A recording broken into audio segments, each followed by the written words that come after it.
Alright, so we are here with a 1955 Johnson model CD-12 Seahorse 5.5 horsepower engine. I know that engines aren't really the focus of this channel, but I enjoy doing videos on these old engines that I find, and this is no exception.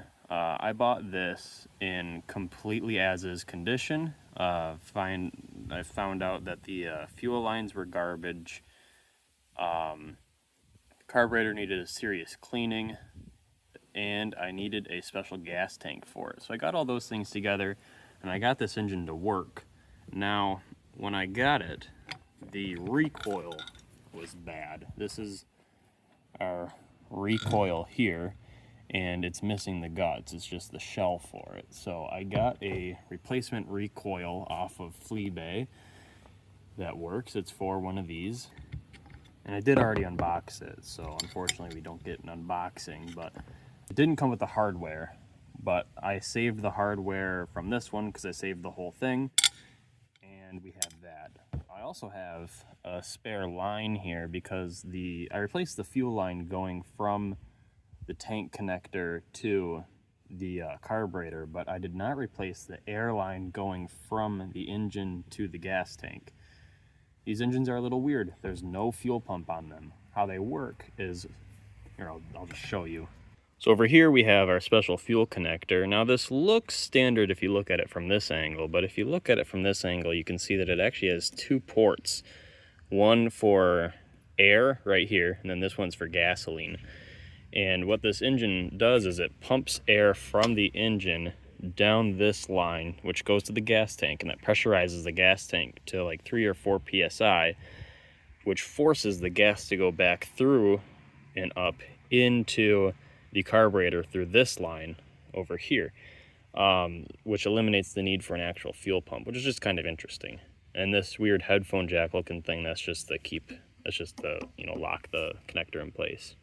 Unfortunately, this engine is been rattle canned through the years somewhere. This used to be a cream color, this kind of, very 50s design here. You can still kind of see some of that through the paint, but you can see that somebody spray painted this, probably to go duck hunting, so it wouldn't be so visible. But that's just my guess. All right, so here is my recoil. Pretty standard. Of course, this one actually works. Here's a demonstration of that.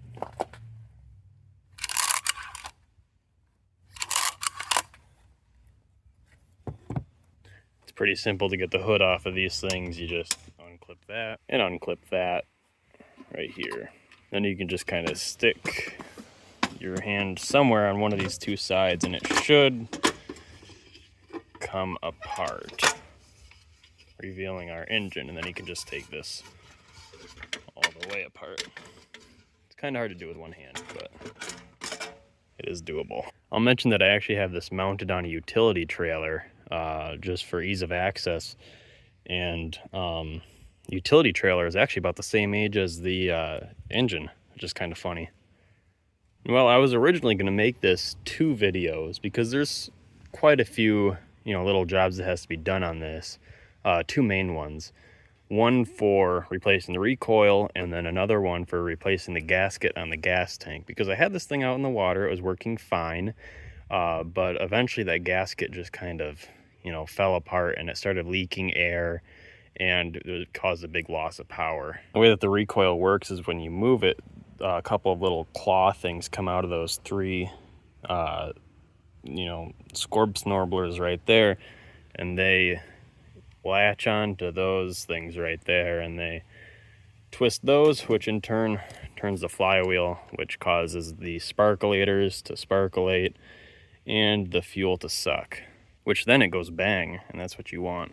Okay, well, I have it down, but it's not tight, but it's not going anywhere, so I'll make sure to tighten it when I'm done. But see, it latches on. Those scorb snorblers, they're doing their clicky thing, and hopefully it'll rotor molorate and, work.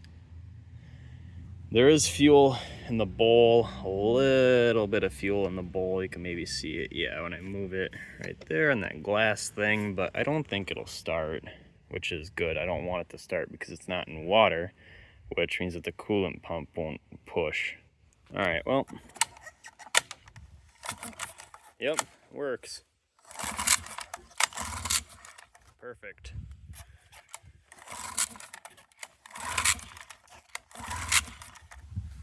Awesome, it rotor-molarates, and it smells like gasoline. Awesome, I kind of like how it matches the patina of the rest of the engine. Just hardcore use.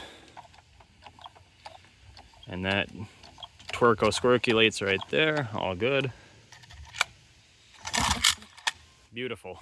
Before the recoil, the way that I would start this is they left an emergency pull mechanism in there where you get a piece of rope with a knot in it, and you put that knot up here and you spin the rope around this notch here, and then you pull on that. The annoying part about that is that you have to re-spool it every single time, while with a recoil it just goes, you can just keep on yanking on it, and it works.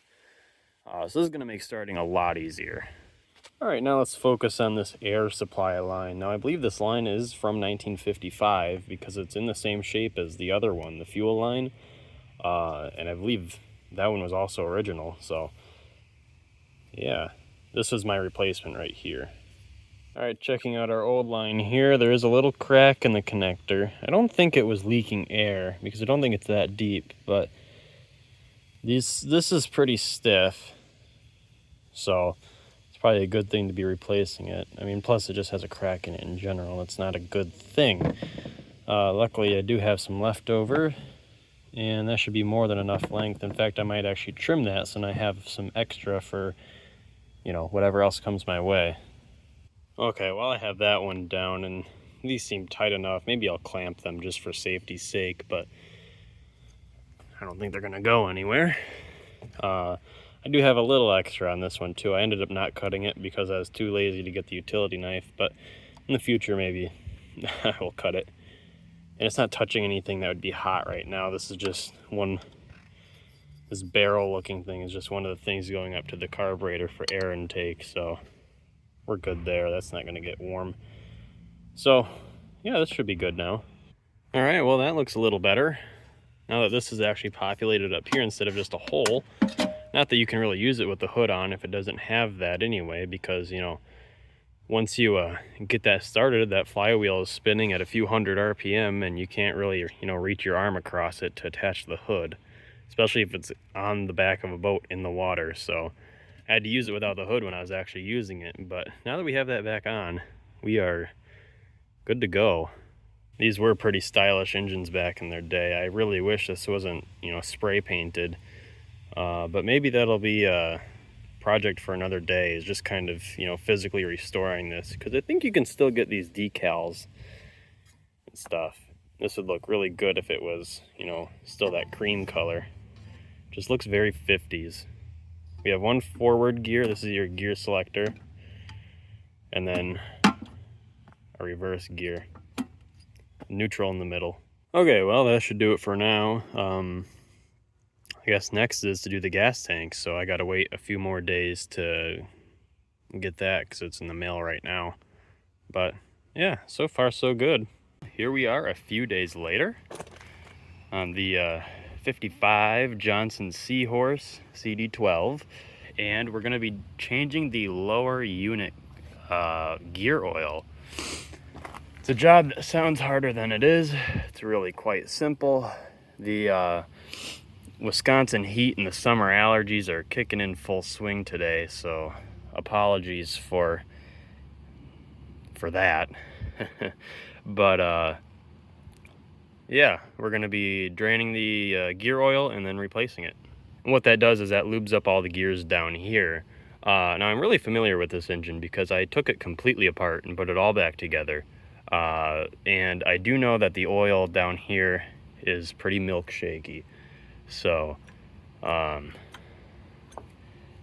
unfortunate, but I mean, it'll be all right.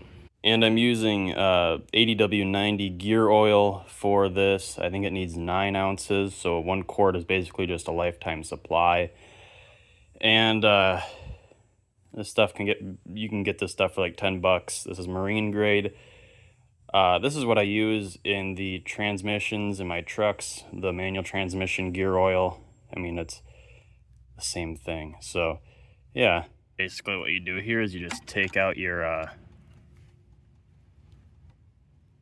drain thing. Look at that water in there. That's not good. I have an oil drain pan down there for the waste oil.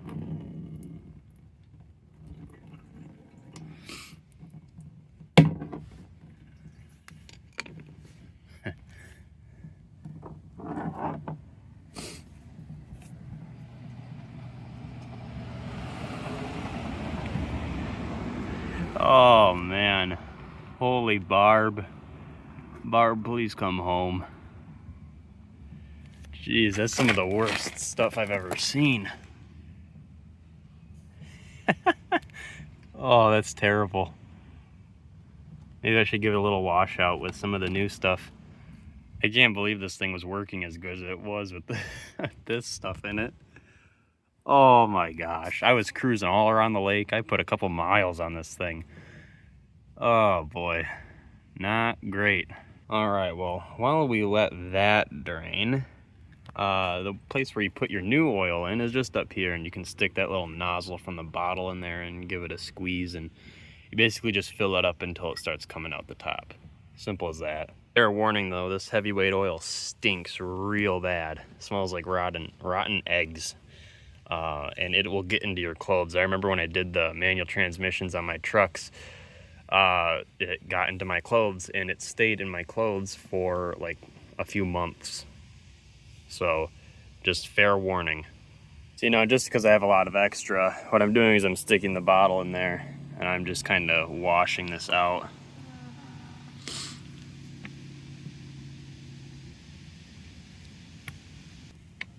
So I guess I'll just keep going until it washes it out pretty good. That stuff was not healthy. All right, and once it starts to drip pretty clean, which it is now, there's still a little brown in there, but it's way better than it was before. Then you want to close it up with your screw from down there, and then fill it up, like I said, till it starts coming out of the top. So, yep. All right, and then when your lower unit is full, like a vice presidential nominee's couch, you just put that screw back in, screw it tight so it doesn't come out in the water, and then you're good. You can hit the waters with it. Now, we can't hit the waters with mine because we still have to wait for that gas tank gasket to come in the mail, and then we can replace that in the third part to this video. Okay, now it's time for the final part of this video, or at least the final repair part. That is the gas tank. This is a 1954 Johnson Evinrude Mile Master Cruise-A-Day gas tank, and they stopped making those in '59 due to safety concerns of them blowing up, but I don't think that ever actually happened. I just think that they stopped using it. From what I hear online, these are perfectly safe gas tanks, and my screwdriver doesn't exactly fit, so I'll have to go get that. But what's wrong with this tank? Well, its gasket leaks, and I got some new gaskets here. Unfortunately, the package came in folded, but that it's not ideal, but it didn't look like it did anything, so we should be good on that. I'm also going to oil this gasket up with some of that really thick heavyweight oil just to ensure a seal, and I'm only going to use this big gasket. The other gaskets and springs and stuff are fine. This is just a rebuild kit off of eBay. It's like 15 bucks or whatever. As you can see, some of the gasket is stuck to the tank, some of the gasket is stuck to this upper assembly. Another thing I'd like to work on is this float. The float does not work. There's our gas gauge. Can't really see it on camera. You can see it really good in person. Our gas gauge there, and unfortunately does not work. It just always reads 0. So I'm gonna try to fiddle with that. Well, I grabbed that fuel float and it just crumbled away. It's made out of cork. original from the 1950s. Oh, that's a shame, but it had to come off anyway. I was hoping that it would come off in a little better condition, but oh well. So I learned online that you can actually use a pill bottle as a float replacement. So what I did is I hot glued the lid tight so it wouldn't leak. And I drilled a little hole in that tab right there. Hopefully that'll loop onto there and then act as our float.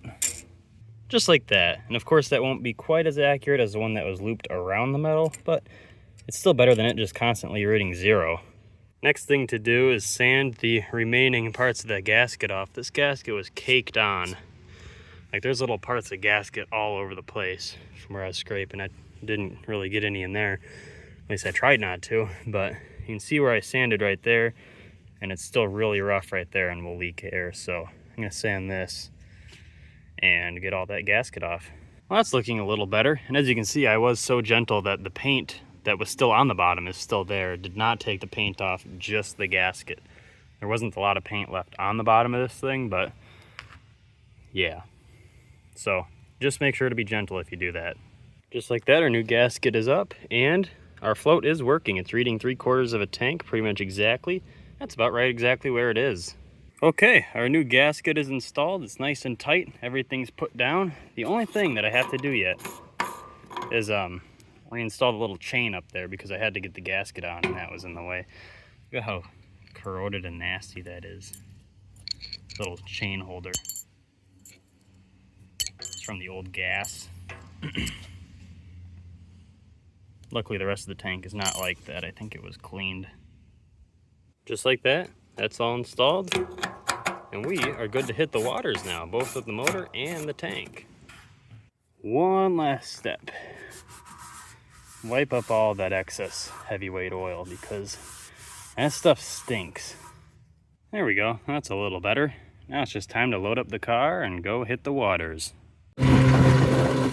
All right, we're out here on Silver Lake, here in Barron County, Wisconsin.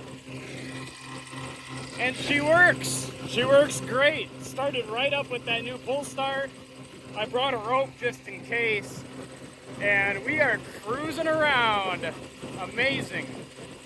Thing works like a charm. Water pump works great for the cooling system. Oh, it's all great. All right, well, thank you for watching. I'll see you next time. Till now, happy cruising.